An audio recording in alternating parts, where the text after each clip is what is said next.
Hello guys! So, ngayon meron ako ditong garlic tinapa ng Our Kitchen.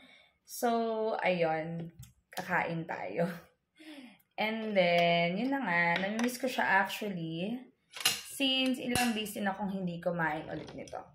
Pero, ang sarap niya. So, as you can see guys, galing na siya actually sa ref. So, ayan, medyo bawas na rin siya kasi binigyan ko rin nito si mami at saka si daddy.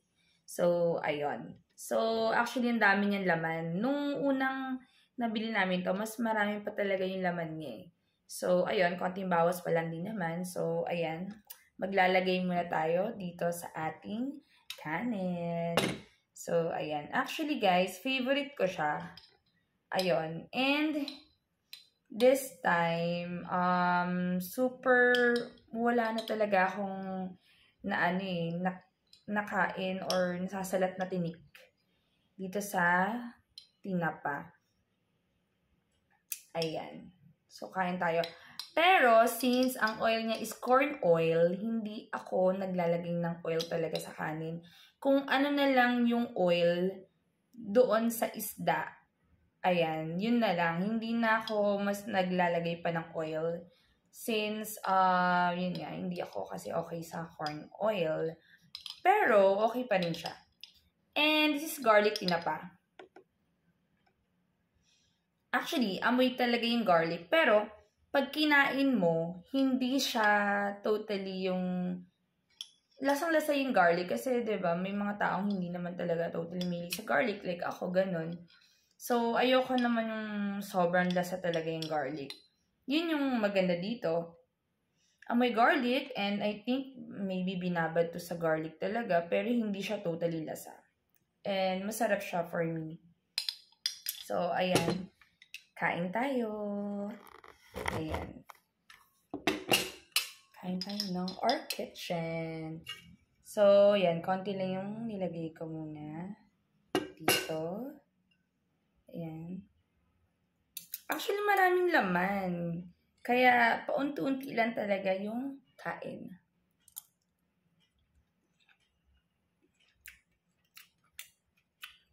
Sarap talaga siya. Tsaka yung, syempre, yung pagkaalat niya, okay lang, sakto lang siya. Masarap yung pagkaalat niya. Yung tinapa na to.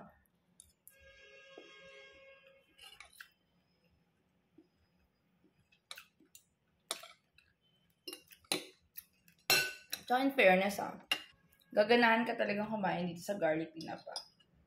So, ayan. Maganda yung pagkakasealed niya nung dumating. So, ayan.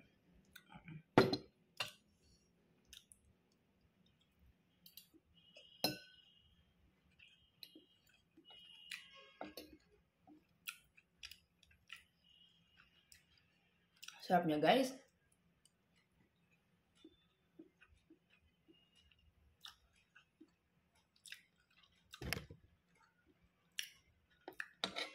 Actually, maparami ka ng kain dito.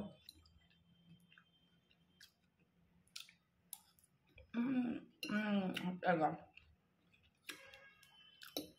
Actually, gusto ko pa nga i-try ibang flavor next time eh. So, ayan.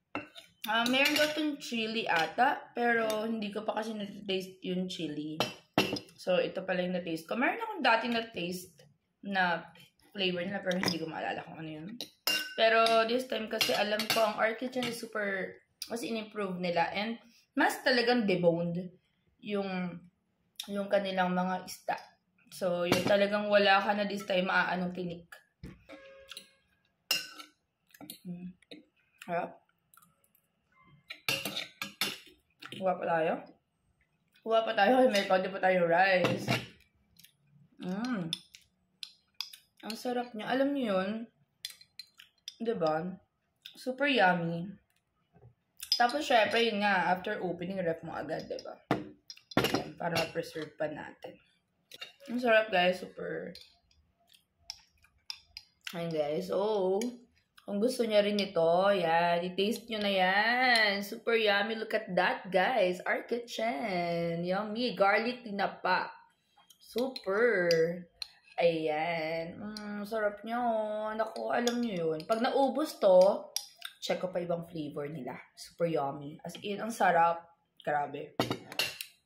Mapaparami ka ng kain. Ewan ko after nito, baka mag-second batch pa ako na rice. So, ayun. Mahilig ako sa kanin, actually. Masarap kaya kumain. Lalo pag maraming rice. Char. Hindi, masarap talaga kumain.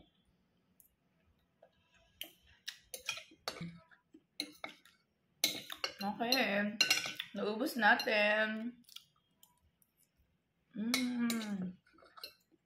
Super. Yummy.